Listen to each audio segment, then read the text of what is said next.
Hey there, everybody. Welcome to Truth, Justice, and the NBA. For this, the opening day of May, May Day for 2015, and we're about to enter weekend number 3 of the playoffs.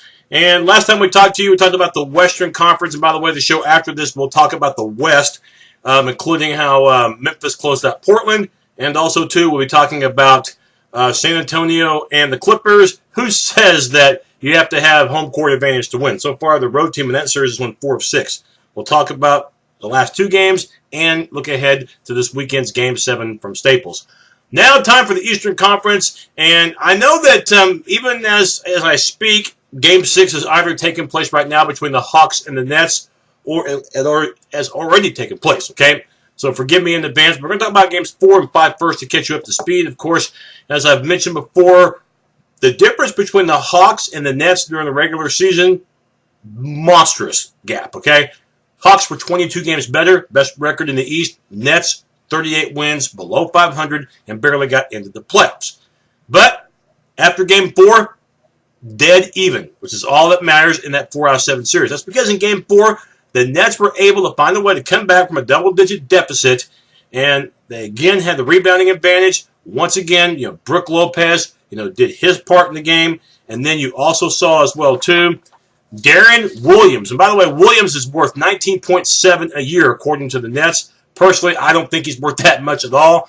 But if you're going to be worth that much, you need to deliver. And finally, after a less than stellar start in the series, Game 4 was his. 35 points. He was big in the second half. He was big in overtime. And Brooke Lopez, 26 points and 10 rebounds. He's been fantastic the whole series, as the Nets won the game in overtime, 120-115, making people think that maybe an 8 seed can beat a 1 seed. And again, the Hawks just not shooting the ball particularly well. I mean, their game has gone completely the opposite direction than that 60-win total that club had earned in the regular season. Paul Millsap, he played fine, 16 points, 12 boards, and also, too, Carroll. He's had a very good series. Murray Carroll, 8 of 15, 20 points, but the turnovers really doomed the Hawks in game number 4. They had 16 in the game, and the Nets only had 9. So as they would say in tennis, they're on serve in terms of the home court. Both teams winning on their home court after the first 4 for that 2-2 split. So you think the Nets may have a shot at Phillips Arena in game number 5, right? Well, for a while, it looked like they did. I mean, you had Atlanta who led, most of the game. The Nets were able to get it close. But this time, Jeff Teague came through. Again, Carroll had a nice game, 24 points. And for the second straight game, Al Horford, who has not played bad at all, has had to have that dislocated right pinky, retaped, including this past game where he had to leave for a little bit. So it did affect playing time, but when he came back, he was still effective. 15 rebounds for Horford. How big is he for Atlanta? And plus 20 points. And, again, he's doing this despite the fact that he's got that dislocated right pinky. He's going to have to deal with that for the rest of the postseason. But as long as he's in there contributing, hey, they can, tape up that pinky over and over again, have it resurfaced. As long as Horford finds a way back into the game, doing what he does best, dominating the paint. And certainly he did that. Big thing for the Hawks in this game in Game 5 compared to Game 4, they controlled the turnovers, okay? They had only 11 this game, a far cry from the 16 they had the game before, limiting the opportunities for the Brooklyn Nets. Brooke Lopez and Deron Williams came back down to earth. Williams, a dismal 2 of 8 in game number 5 for 5 points, and Brooke Lopez had 15 points, but it took him 13 shots to get that total. He was only 4 of 13 from the field. If there are some encouraging things, though, for the Nets entering game number 6 you look at, was the bench. And Allen Anderson had 23 points. And Jared Jack, who we've seen play well in this series previously, had 18 in the game. Joe Johnson's been steady with 18. But again, it's got to be both Johnson and Williams on the same page, doing everything they can positively in order for the Nets to force a Game 7. So again, the Hawks up 3-2 after the 107-97 win. But again, Brooklyn hung around for a while. But again, it seemed like the paint for the Hawks did the job in this one. And the rebounding edge went to Atlanta for a change, 43-35 in boards. That'll be a big key to trying to close out a very pesky Brooklyn squad. Because they're not Lionel Hollins, is the rebounding war. That'll probably be the number 1 factor of game number 6. Now we've talked about Brooklyn and Atlanta with the Hawks up 3-2. Let's talk about Milwaukee and Chicago, because last time we checked, it looked like Chicago, despite losing a heartbreaker in game number 4, could close things out at game number 5 after all. When it comes to playing Milwaukee, Chicago doesn't lose at home. Well, Milwaukee wanted to change that, and a big way to change that is by having players that really haven't done a whole lot do something. How about Michael Carter-Williams, who so far has been owned by Derrick Rose? Well, in this case, it was a role reversal, if you will. 22 points for Michael Carter-Williams in game number 5. That's a bit of a change right there. And then you talk about Derrick Rose, in this game, 5 of 20 for only 13 points and 6 turnovers. That's right, Rose had nearly half of Chicago's turnover total. Chicago had 13 turnovers, and Derrick was responsible for 6 of them. He's a much better player than that. And Jimmy Butler, who's had one heck of a series, had a horrible game. 5 of 21 shooting. He did have 20 points, but he had more shooting attempts than points, and that can't happen at all.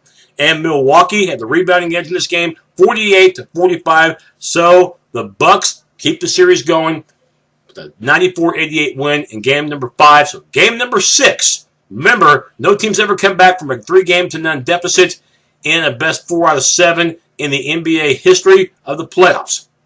Well, history was made in game number 6.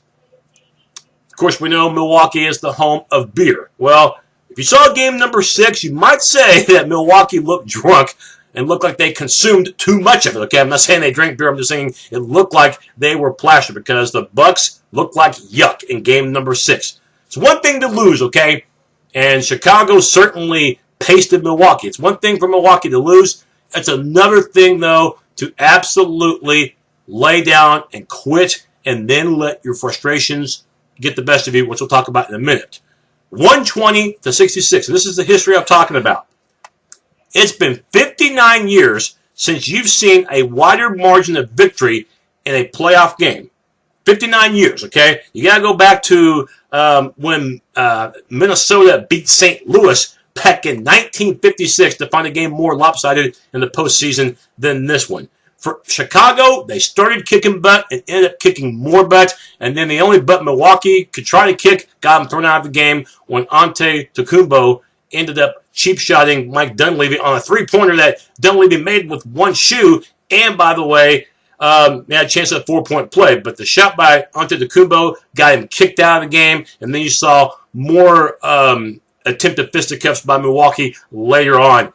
And that's the thing about Milwaukee. They're talented, a young squad, but the one thing that they showed in this game you can't do is show their immaturity. A complete lack of class by some of those Bucks in letting their emotions take over, okay? If you're going to fight like crazy, do it through basketball and not through 7-year-old acts. And that's the thing that Jason Kidd's team did when things unraveled. And I know they're not the only team who does this. That's human nature, but it takes more strength to just play the game and not let your emotions allow cheap shots to happen. And Milwaukee in that game 6 kind of made us forget about those wins in games 4 and 5. And every stat went positive for Chicago in game 6. 51% field goal shooting, a blistering 50% from three-point range. And by the way, how about 50 rebounds as well? It was just a complete ferocious butt whipping in the game. Every single Chicago starter was in double figures in the game, okay? Everybody from both teams scored. How bad was it for Milwaukee? I'm not making this up. How about this? 33% field goal shooting. Only made 23 shots out of 76. Three-point shooting, 21%. 4 of 19, 12 of 19 from the free throw line. And no Milwaukee starters, no Milwaukee players in double figures. In fact, no starter from Milwaukee made a three-point shot. They were 0 of 5. It was about as ugly of a game as you'll ever watch in your entire life. So, Milwaukee season ends, and it ends about as sour as you could possibly have it. So, Milwaukee, yep, you are now, as Arnold Schwarzenegger would say, you have been erased. It would help if I had the pin in the right direction. But there you go. And Milwaukee, who gave us their best in 4 and 5, gave us their worst in Game 6. Hope I never have to see a display like that again. We're done for now. We'll have the Western Conference Truth, Justice, in the NBA next time. Thanks, everybody.